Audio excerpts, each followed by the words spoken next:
Hello friends, আজকে আমাদের দীঘার দ্বিতীয় দিন। সকাল সকাল রেডি হয়ে চলে এলাম অমরাবতী পার্কে। পার্কের ওপরে আছে বোট আছে, বেশ সুন্দর। পার্ক ঘুরে তারপরে চলে গেলাম শঙ্কর। সেখানকার দৃশ্য অপূর্ব। তীরে বসে আছি, চোখে আর কিছু নেই, দু চোখ ভরে সমুদ্রই দেখছি।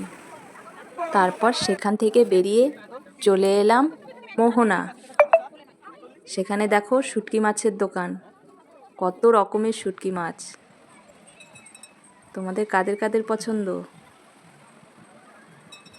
এখানকার পরিবেশও বেশ সুন্দর। এখানে কিছুক্ষণ ঘোরাফেরা করে তারপরে চলে এলাম নিউ দীঘায়।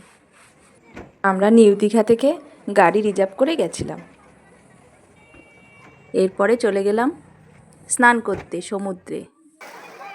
সকাল থেকে রোদ উঠেছিল, তাই ঠান্ডাটা কমই ছিল। এভাবেই কিছুক্ষণ সমুদ্রের আনন্দ উপভোগ করলাম। সমুদ্রের ঢেউয়ের এত শব্দ,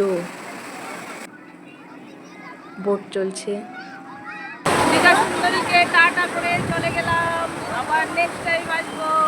এরপরে হোটেলে এসে স্নান করে খেতে বসে গেছি। আজকের মেনুতে কী কী ছিল চলো দেখি।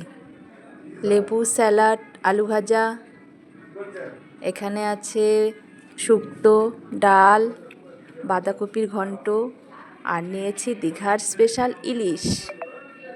খাওয়া দাওয়া করে রেস্ট নিয়ে বেরিয়ে পড়লাম জগন্নাথ মন্দির দেখতে। সন্ধ্যেবেলায় সমস্ত লাইটগুলো জ্বলে, দেখতে খুব ভালো লাগে।